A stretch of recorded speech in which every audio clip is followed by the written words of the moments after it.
Bienvenidos a El Debate. Si yo ahora mismo te pido que visualices un desastre industrial, lo más probable es que tu cerebro proyecte inmediatamente llamas gigantes, calor abrasador, un estruendo enorme. Claro, la típica escena de película de Hollywood, vamos. Exacto, de película. Pero la realidad forense, o sea, lo que nos demuestran los datos operativos puros y duros, es bastante más oscura. Porque en la inmensa mayoría de los casos, cuando un trabajador finalmente logra ver el fuego, el verdadero asesino ya ha sentenciado esa sala. Te refieres al gas tóxico, ¿no? Eso es, un gas tóxico, incoloro y completamente silencioso. Y hoy, pues nos metemos de lleno en una disyuntiva operativa que es verdaderamente crítica para la dirección de cualquier instalación de alto riesgo. Y fíjate que es un desafío brutal, ¿eh? Porque te obliga a elegir como dirección donde pones no solo el presupuesto, sino tu confianza última para salvar las vidas de tu gente. ¿Qué haces? ¿Lo apuestas todo a aislar el problema pasivamente o inviertes en la capacidad técnica para destruirlo en el acto? Esa es exactamente nuestra pregunta central. En un entorno industrial complejo, ¿debe la gerencia priorizar la inversión y la toma de decisiones en la protección pasiva y la evacuación inmediata? ¿O por el contrario, el enfoque crítico debe ser la respuesta activa, la extinción técnica y el enfrentamiento directo de la emergencia? Un debate complicado. Muy complicado. Yo aquí tengo una postura tajante. Yo estoy convencido de que la seguridad integral y el mayor coste-beneficio residen siempre en la prevención organizativa y la protección pasiva. Hay que priorizar, sin dudarlo ni un solo segundo, la evacuación frente a ese riesgo invisible de asfixia. Pues yo vengo con una perspectiva diametralmente opuesta, la verdad. O al menos yo diría que es una perspectiva mucho más anclada en el realismo operativo. A ver, la realidad pura y dura del día a día industrial exige priorizar la protección activa y una capacitación técnica súper rigurosa de las brigadas. Tienes que enseñarles a usar los agentes extintores. Pero la exposición a los gases... Espera, porque necesitamos romper el tetraedro del fuego en los primeros instantes. Un sistema de respuesta inmediata y un equipo humano que de verdad entienda la química del fuego son los que salvan tanto la vida de sus compañeros como las infraestructuras que mantienen en pie la propia empresa. Vale, a ver, vamos a desarrollar esto yendo directamente a la raíz del problema. Hay un principio de responsabilidad de la dirección que no podemos esquivar. Un incendio industrial rara vez aparece por generación espontánea o por mala suerte. Bueno, fallos imprevistos hay siempre. Sí, pero casi siempre es el síntoma final, la punta del iceberg de una cadena larguísima de fallos organizativos. Estamos hablando de dejar que se acumule carga combustible sin control, fallos eléctricos crónicos que nadie en mantenimiento ha revisado. La falta de orden, sí. Exacto, la simple ausencia de orden y limpieza básicos. Por lo tanto, la prevención no es una especie de utopía de manual para estudiantes de primer año, es la única barrera real. Claro, la prevención es fundamental, en la teoría. Eso no te lo discuto, pero... No es solo teoría, es coste-beneficio puro y duro. Y fíjate por qué. Si analizamos la fisiología de las víctimas en los siniestros industriales, el mayor peligro, como decíamos, no son las llamas visibles. El verdadero verdugo es el humo y los gases de combustión. Especialmente el monóxido de carbono, claro. Especialmente. Y ahí está la trampa. Es incoloro, es inodoro, y su afinidad por la hemoglobina es más de 200 veces superior a la del oxígeno. O sea, antes de que el trabajador siquiera sienta un calor insoportable, el monóxido ya le ha bloqueado el oxígeno en la sangre. Te provoca confusión, pérdida de consciencia y al final asfixia. Es un asesino silencioso, sí. Totalmente. Ante un enemigo al que no puedes ni ver ni oler, la estructura pasiva, los muros cortafuegos, compartimentar los sectores y tener unas rutas de evacuación impecables es lo único que te compra tiempo vital. La decisión organizativa de evacuar inmediatamente supera siempre a cualquier intento heroico de un trabajador con un extintor. A ver, entiendo por dónde vas. Ese es un argumento súper contundente desde el punto de vista biológico. Pero, ¿dónde dejas la ineludible falibilidad humana? ¿A qué te refieres? Sinceramente, no compro la idea de que la prevención organizativa sea esta especie de escudo mágico infalible. Sobre el papel, los protocolos de limpieza son perfectos, pero baja a la realidad operativa, al barro de una planta siderúrgica o una refinería petroquímica. Los errores ocurren constantemente. Hombre, claro, pero por eso... Un trabajo de soldadura, vale, genera una chispa que salta justo donde no debe, o un rodamiento en una cinta transportadora que falla por pura fricción. O un operario que comete un pequeño despiste porque lleva 14 horas de turno. El riesgo cero sencillamente no existe. Nadie dice que el riesgo cero exista, pero Pero el problema de tu enfoque es que cuando esa prevención inevitablemente falla, la protección pasiva solo retrasa lo inevitable. O sea, un muro cortafuegos no apaga un incendio, solo lo esconde un rato en una habitación. ese rato es el que salva las vidas de toda la planta. Te da el tiempo para sacar a la gente. Salvavidas si la gente evacúe en perfecto orden, sí. Pero si dejas que el fuego crezca libremente tras ese muro, eventualmente lo va a colapsar. Y es aquí donde la protección activa y comprender profundamente el tetraedro del fuego se vuelven un imperativo innegociable. Repasemos el tetraedro para los que nos escuchan, que esto es clave. Claro, combustible, comburente, o sea, el oxígeno, la energía de activación, que es el calor, y la reacción química en cadena. Un sistema de rociadores automáticos no entra en pánico. No respira monóxido de carbono, ni se desorienta porque no haya visibilidad, simplemente actúa. Al dominar la protección activa, los brigadistas controlan la emergencia antes de llegar a ese punto de no retorno donde salir corriendo sea tu única opción. Vale, entiendo perfectamente la fe que pones en esos sistemas automáticos, pero vamos a bajar, como tú dices, al barro operativo. Vamos a someter a juicio técnico la eficacia de estos salvavidas automáticos frente a escenarios que son muy reales en la industria. Perfecto, adelante. Empecemos por la base técnica más común, la que todo el mundo conoce. El método de enfriamiento mediante agua. Me parece ideal. El enfriamiento ataca directamente uno de los pilares del tetraedro, la energía de activación, el calor. La física básica nos dice que para que algo siga ardiendo, necesita mantener su temperatura por encima de su punto de ignición, ¿verdad? Sí, termodinámica básica. Pues aquí el agua es el rey indiscutible por su brutal capacidad termodinámica. Su calor específico, su calor latente de vaporización. Si hablamos de fuegos clase A, donde arden sólidos orgánicos como pallets de madera, cartón o plásticos de embalaje, un sistema automático de rociadores de agua es letalmente eficaz. Para sólidos, sí. El sensor detecta la temperatura crítica, se rompe la ampolla del rociador y descarga agua directamente sobre el foco exacto. Absorbe unas cantidades enormes de calor y baja la temperatura por debajo del punto crítico en cuestión de segundos. ¿Es física pura aplicada a la seguridad estructural? Física pura, sí, te lo concedo, pero aplicada a ciegas en un entorno industrial complejo. Esa física pura es jugar a la ruleta rusa con tu propio personal. Hombre, ruleta rusa me parece... Es que es así.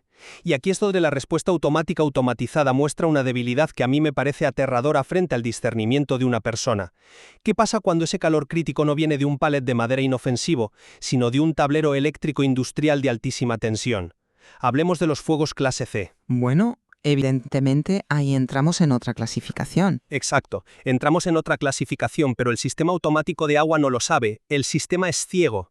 Si tú descargas agua sobre equipos energizados, sobre una sala de motores o sobre transformadores, estás firmando literalmente una sentencia de muerte. A ver si la instalación está mal diseñada, claro. La conductividad eléctrica del agua sucia provoca arcos eléctricos y una electrocución inmediata para cualquier operario que esté intentando salir. O imagínatelo con fuegos clase D. Si tu empresa mecaniza metales combustibles como el magnesio o virutas de aluminio. Los clase D son palabras mayores, sí. Si un sistema automático, o peor aún, un brigadista mal entrenado, les tira agua a esos metales, no enfrías nada, provocas la disociación del agua y generas una explosión de hidrógeno que vuela la planta. O sea, fíjate en la gran contradicción. Los sistemas automáticos y la intervención activa apresurada pueden agravar críticamente el riesgo inicial. El discernimiento humano, basado en la prevención, tiene que ir siempre primero. Hay que asegurar el corte total de energía antes de actuar. A ver.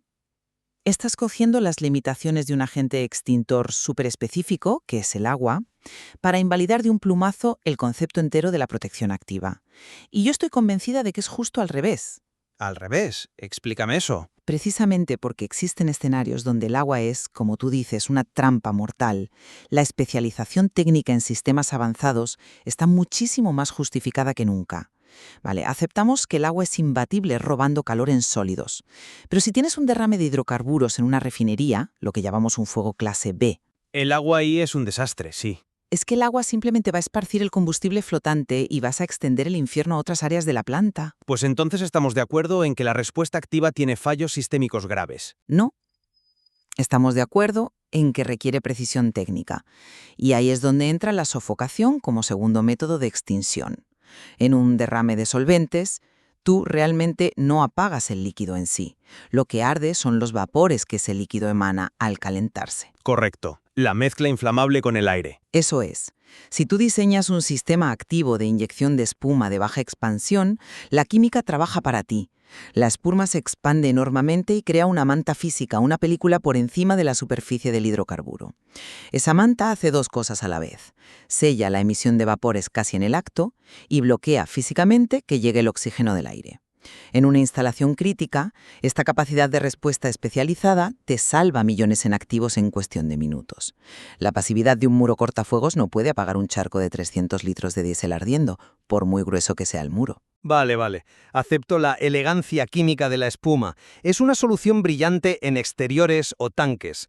Pero vamos a hablar de cuando intentas aplicar este concepto de sofocación activa en interiores, que es donde trabaja, no sé, el 90% del personal. Vale, hablemos de interiores. Tomemos un agente asfixiante muy clásico para proteger cuadros eléctricos y servidores. Esos escenarios clase B y C de los que hablábamos. El dióxido de carbono. El CO2. Un agente excelente, por cierto, porque no deja absolutamente ningún residuo y no te daña los equipos electrónicos que cuestan una fortuna. Exacto, no daña el servidor. Maravilloso. Pero ¿qué le hace al operario que está allí?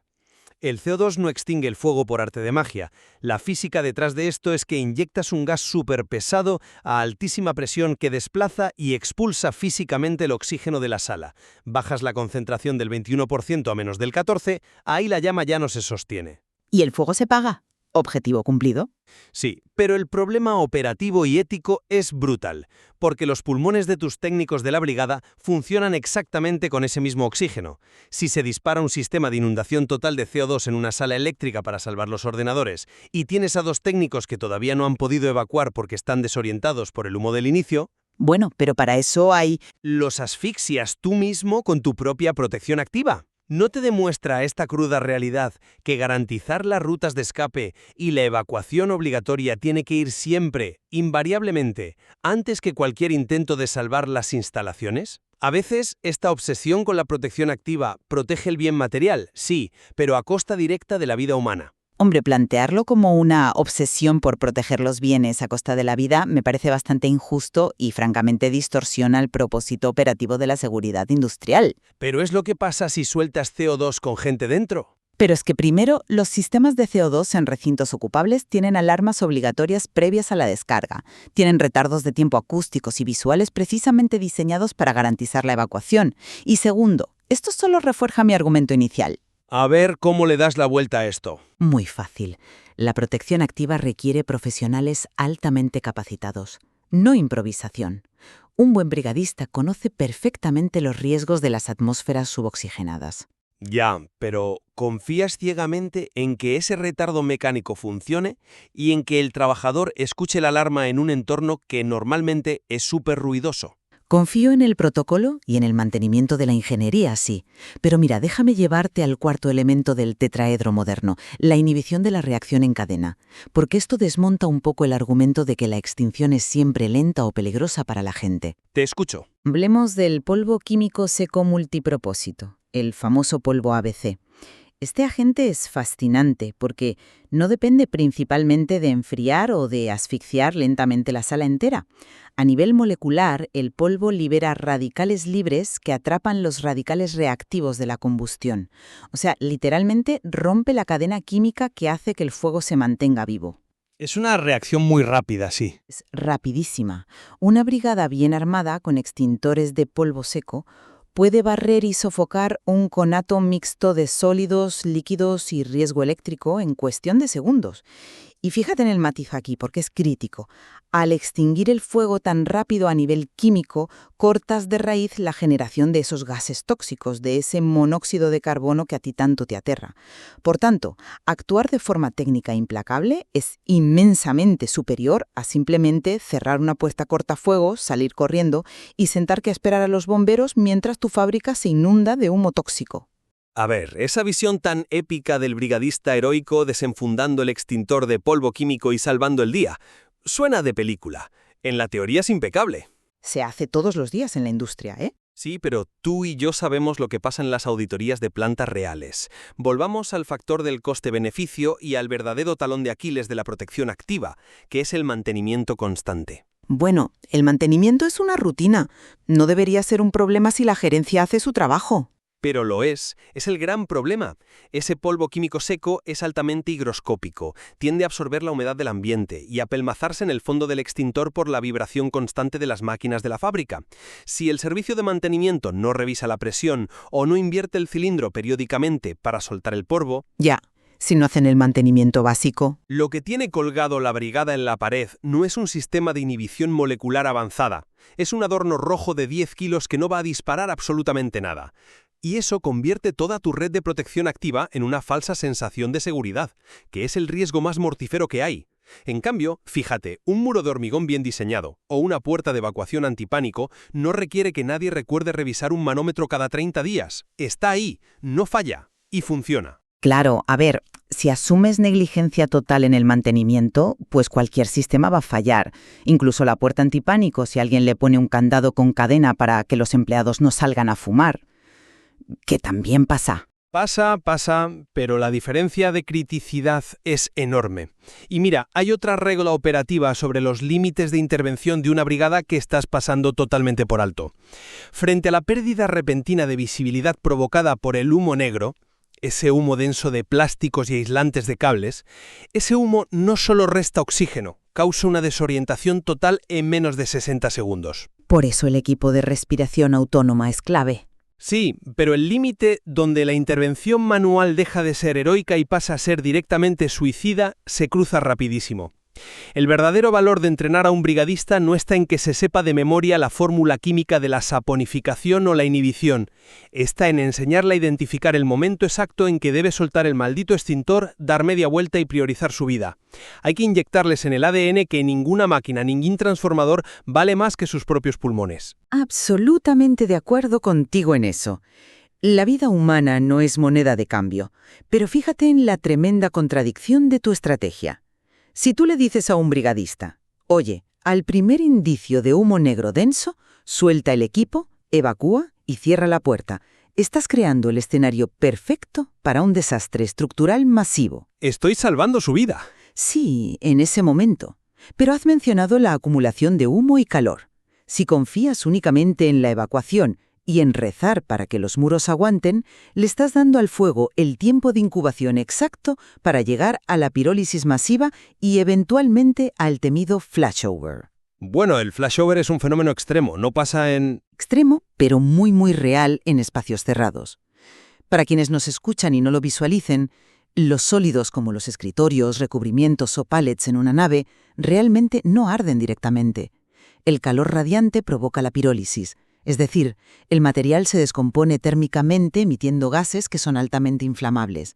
Si tú te retiras pasivamente y cierras la puerta, esos gases se acumulan en la capa caliente bajo el techo de la nave. Sí, se forma el colchón de gases, claro. Exacto. Y a medida que la temperatura sigue subiendo porque nadie está apagando el fuego, llega un instante en que toda esa mezcla de gases en la habitación alcanza simultáneamente su temperatura de autoignición. Y todo el volumen de la sala, desde el suelo hasta el techo, explota en llamas al unísono. Si llegas al flashover, ya no hay muro cortafuegos que te salve. La energía liberada es tan brutal que va a colapsar la estructura de acero de la propia nave. Vale, pero eso es si... La única forma de